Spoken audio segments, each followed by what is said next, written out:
दोस्तों, आपका पुनः एक बार स्वागत है द पीपल्स करंट में। पीपल्स करंट में आज जो विषय को हम चर्चा करना चाहते हैं, जाहिर है कि राजनीति में सबको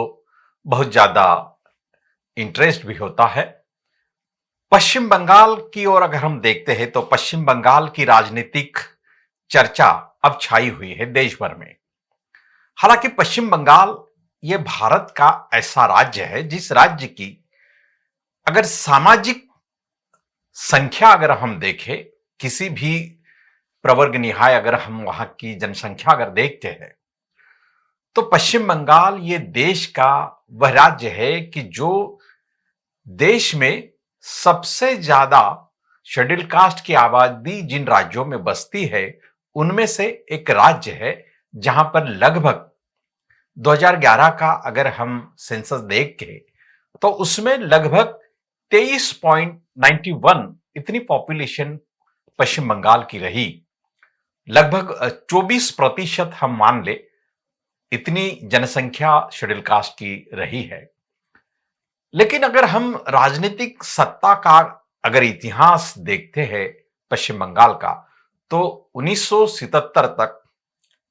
पश्चिम बंगाल में कांग्रेस की सरकार रही। लेकिन परिवर्तनवादी जो विचार रहा है, हम उसको एज ए कम्युनिस्ट को भी हम इस देश में परिवर्तनवादी मानते हैं और निश्चित तौर पे है भी। लेकिन 1977 में जब ज्योति बसु के नेतृत्व में पश्चिम बंगाल में सरकार बनी, तो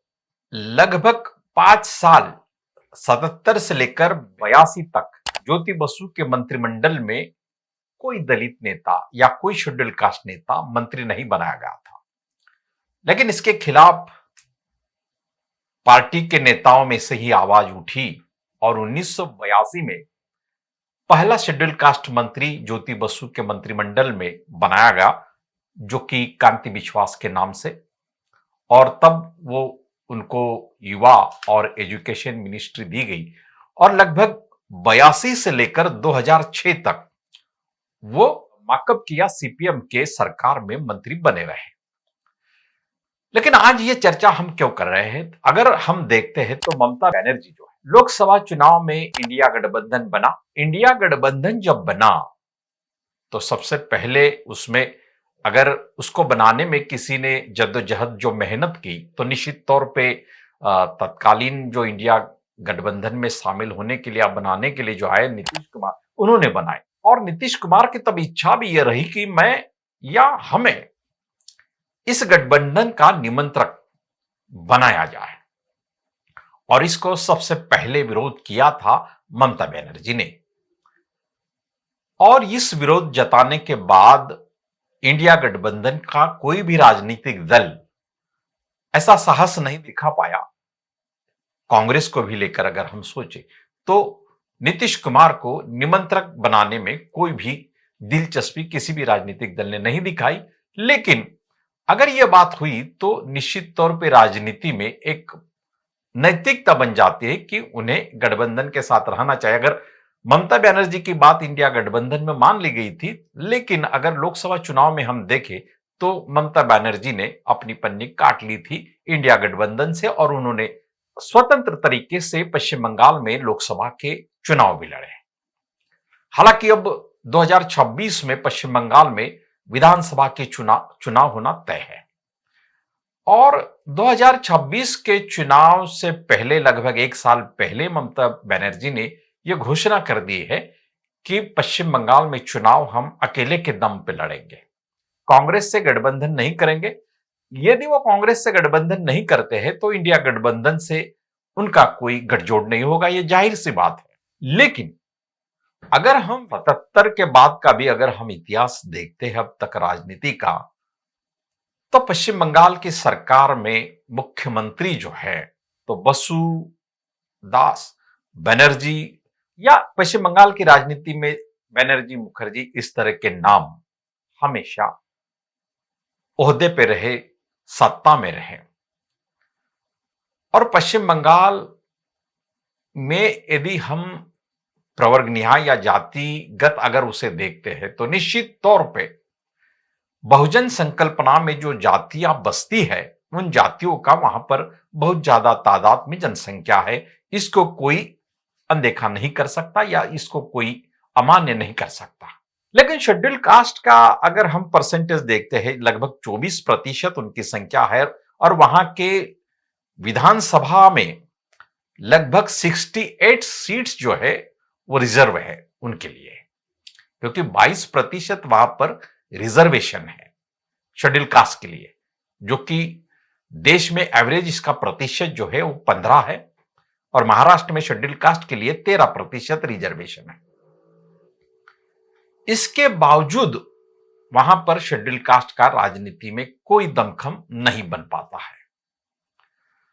और अभी पिछले दिनों जो ममता बनर्जी के टीएमसी को लेकर जो बाहर गए भाजपा की ओर जो अधिकारी जो गए, तो उनमें अनबन भी हुई ममता बनर्जी और ब्राह्मण जाति को लेकर, उनमें कुछ बहस भी हुई और कुछ विवाद भी हुए। हालांकि अभी ममता बनर्जी ने यह बात निश्चित तौर पे कह दी कि हम कांग्रेस से गठबंधन नहीं करेंगे, तो दूसरे ही दिन कांग्रेस के ही नेता जो इस देश के महामहिम राष्ट्रपति भी बने थे, प्रणब मुखर्जी, उनके बेटे अभिजीत मुखर्जी, जब वो अभी टीएमसी में थे, तृणमूल कांग्रेस में थे, लेकिन आज उन्होंने कांग्रेस में प्रवेश कर लिया और कह दिया कि हम मूलतः ही कि कांग्रेस के हम बेस रहे, कांग्रेस को हमने भी उसको बढ़ाने में हमारा भी योगदान रहा और हम मूलतः कांग्रेस के हैं। पश्चिम बंगाल का ये जो राजनीतिक माहौल हम देखते हैं, चाहे कांग्रेस हो, चाहे वामपंथी दल हो, या फिर अब तृणमूल कांग्रेस के रूप में ममता बनर्जी का पॉलिटिक्स हो, तो ये सभी पॉलिटिक्स पश्चिम बंगाल में एक जातीय समीकरण के दायरे में रही, जो कि ब्राह्मण जातीय के दायरे में सत्ता का समीकरण हमेशा बना रहा। और क्यों ये होता रहा है, अगर इसकी जद्दोजहद में अगर हम जाना चाहे तो देखते हैं कि कलकत्ता अगर शहर, जिस तरह से हम मुंबई में रहते हैं उसी तरह कलकत्ता अगर महानगर जो है, तो कलकत्ता में पूरे पश्चिम बंगाल में शेड्यूल कास्ट की लोक संख्या 24% है। अब शायद सेंसस नहीं हुआ है, जनगणना नहीं हुई है, तो अभी यह 25-26% पर भी चल गई। यानी कहने का मतलब यह है कि पश्चिम बंगाल में शेड्यूल कास्ट की जो जनसंख्या है लगभग 1/4 है और आदिवासी की लोक संख्या वहां पर 6% है। लेकिन कोलकाता में रहने वाले शेड्यूल कास्ट की संख्या अगर हम देखते तो वो 5% से भी लगभग कम है और आदिवासी जो ट्राइब्स है उनकी लोक संख्या जो 1% से भी कम हो सकती है कोलकाता में। तो जब महानगरों में यह संख्या कम होती है तो निश्चित तौर पे यह संख्या जो होती है देहातों में होती है, गांवों में होती है, रूरल इलाकों में होती है। और हम देखते हैं कि भारत की चाहे राजनीतिक व्यवस्था हो, चाहे आर्थिक व्यवस्था हो, चाहे किसी भी तरह की सांस्कृतिक या धार्मिक व्यवस्था हो, किसी भी व्यवस्था में महानगरों में या बड़े शहरों में रहने वाली आबादी का ही अपना पगड़ा होता है। तो इस तरह से पश्चिम बंगाल में चाहे राजनीतिक सत्ता किसकी भी हो, लेकिन दलित आदिवासियों का पिछड़ापन वहां पर अब भी उनकी साथ छोड़ने को तैयार नहीं है। हालांकि वहां पर कुछ ऐसी मिडिल कास्ट भी है जिनकी संख्या भी बहुत ज्यादा, अगर महिषा अगर कास्ट हम देखते तो वो बहुत पैमाने पे है पश्चिम बंगाल में। लेकिन राजनीतिक सत्ता के नेतृत्व में अब भी उनका कोई नेतृत्व ऐसा दिखता नहीं, जिन्हें हम भौमिक कह लीजिएगा, सरकार कह लिए, दास कह लीजिएगा, रॉय कह लीजिएगा। तो ये वहां के राजनीति में तो बड़ी तादाद में है, बड़ी संख्या में है, लेकिन नेतृत्व, राजनीतिक दलों का जो नेतृत्व है अब भी उनके हाथों में नहीं है। हम मुखर्जी, बनर्जी, इनके बाहर पश्चिम बंगाल का नेतृत्व आज भी नहीं जाते हुए देखते। तो ऐसे में जब ममता बनर्जी ऐलान कर देती है और लोकसभा चुनाव में भी अकेले उन्होंने चुनाव लड़ा और वो जीत के आई। और अब दिल्ली चुनाव अगर हम देखते हैं कि दिल्ली विधानसभा चुनाव के बाद जो परिस्थितियां राजनीतिक माहौल में जो सामने दिखाई दे रही है कि इंडिया गठबंधन या भारतीय राजनीति में भाजपा को छोड़कर अन्य दल अगर इकट्ठा नहीं होते हैं तो जीत हासिल करना उनके लिए लगभग मुनासिब नहीं है, ऐसा कहा जाता है। और ऐसे दौर में ममता बनर्जी जो है वो अपने एकला चलोरे के काम को या उस बात को फिर से मनवाने जा रहे हैं। तो क्या लोकसभा चुनाव में जिस तरह से उनकी शक्ति दिखी, बिखरने के बावजूद कांग्रेस साथ नहीं है, वामपंथी दल तो उनके पहले से ही बहुत शत्रुभावी रहे हैं, और भाजपा की जो रणनीति रही है खासतौर पे मोदी के जमाने में काफी संघर्ष भी रहा, नरेंद्र मोदी जी और ममता बनर्जी के राजनीतिक इसमें वो भी दिखा। बावजूद इसके ममता बनर्जी ने इस लोकसभा चुनाव में अपनी ताकत बता दी। तो चुपके से चर्चा हो रही, हल्के आवाजों में चर्चा भी हुई देश में, तो कहीं ना कहीं संघ जो है, आरएसएस जो है, तो कहीं ना कहीं